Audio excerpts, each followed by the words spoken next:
Accusations d'abus sexuels en Centrafrique. Cette fois, ce sont des casques bleus gabonais qui sont soupçonnés. L'ONU leur ordonne donc de quitter le pays. Bonjour Clément Diroma, vous êtes à Bangui et vous avez plus d'informations.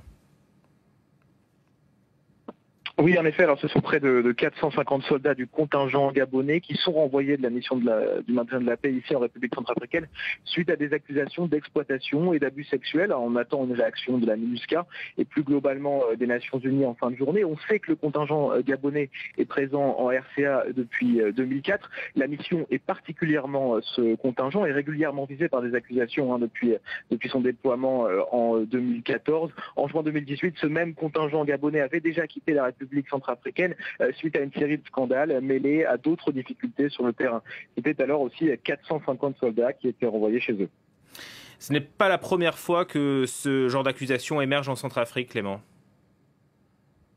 Alors oui, en effet, en plus des accusations du contingent, sur le contingent gabonais, fin juin 2017, un contingent de 630 casques bleus congolais déployés à Berberati, la troisième ville du pays, a été renvoyé à Brazzaville après un rapport interne accablant concernant des abus sexuels.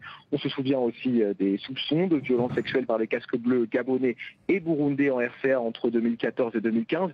163 cas de potentielles victimes étaient examinés. En 2019, en audit interne des Nations Unies révélé de nombreux dysfonctionnements dans l'enquête menée dès 2016 sur ces soupçons.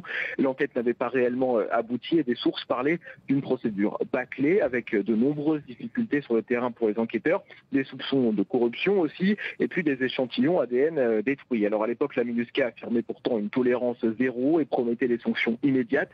Des programmes de sensibilisation avaient d'ailleurs été mis en place. On rappelle que plus de 15 000 militaires, civils et volontaires travaillent actuellement au sein de la mission en Centrafrique. Merci Clément Diroma, en direct de Bangui.